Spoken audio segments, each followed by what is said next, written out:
Beethoven was unhappy for many reasons. I mean, he was going slowly deaf from 1800 onwards, and he was exasperated by this fact. So his connection with his voice suddenly is strangled. I think what Beethoven was frustrated by was his inability to have this relationship with this instrument anymore. You don't read about him complaining about the 1790s at all. He doesn't complain about the Walter pianos that he's playing in Vienna at this time. The trouble with Beethoven is that people throw keyboards at him all the time. I mean, Erard sends him a piano, he's playing Graf instruments, he's playing Walters, he's playing Streichers. At the same time his hearing is going, at the same time his dream of continuing his career as an international pianist or as a celebrity pianist is vanishing by the minute. The problem becomes finding out what Beethoven's real taste and predilection was for the piano. I still maintain that the type of unbelievable flexibility and dynamic shape and color differences that you can get from a Viennese piano like this from the 1820s or from the 1815 or 16 remains a deep component of Beethoven's voice and is deeply connected to his keyboard writing.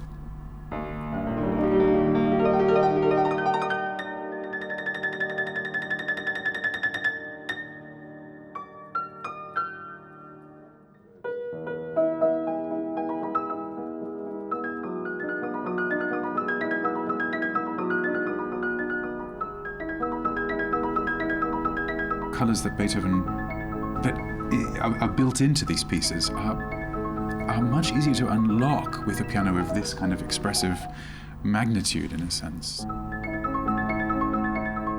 But I don't believe that Beethoven was intrinsically unhappy with the piano of his time. I just don't believe it.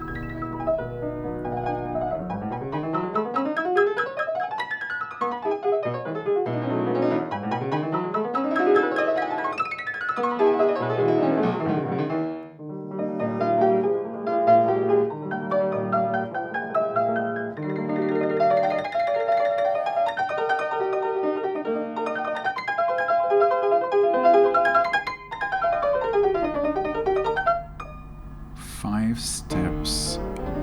What is the word I'm looking for? Oh my goodness. Heaven? No.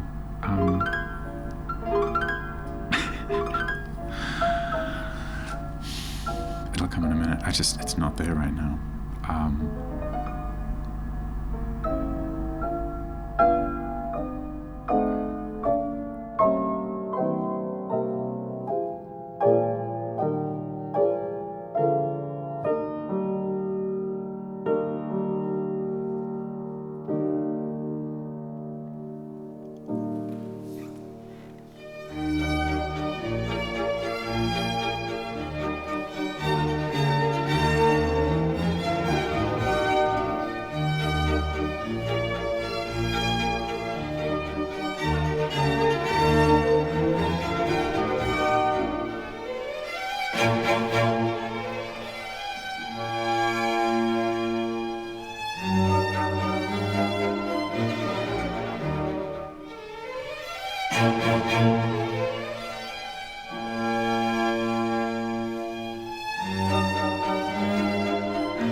Opletten.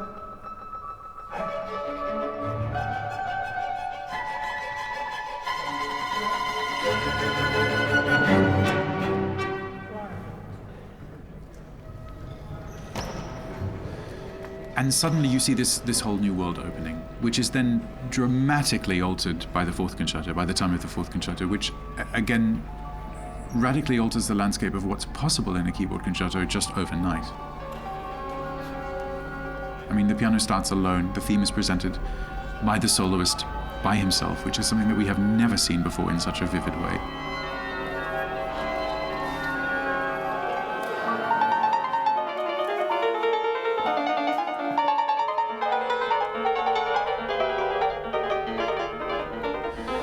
The whole texture of the piece, the whole fabric of the dialogue between piano and orchestra is so unbelievably interwoven, flexible, rhetorical, recitative-like.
The second movement is arguably one of the most forward-looking pieces of its time.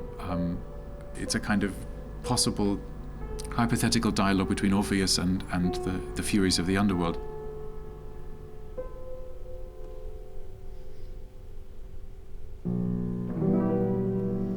There are tantalizing corrections for the fourth concerto in which he adds strange arpeggio patterns, and some people say this might be a possible idea of what Beethoven might have done as a continuo player. But what's clear is that any text that we have for these pieces is a starting point. To hold that it can necessarily convey all of the details of a performance, I just think is a crazy notion. Beethoven was arguably the most famous improviser of his time. This connection that they have to their public is the feeling of danger of the unexpected, and the public not knowing what the cadenza will sound like, or the orchestra not knowing how a theme will be repeated later in the movement. And that is the drama and excitement of these pieces.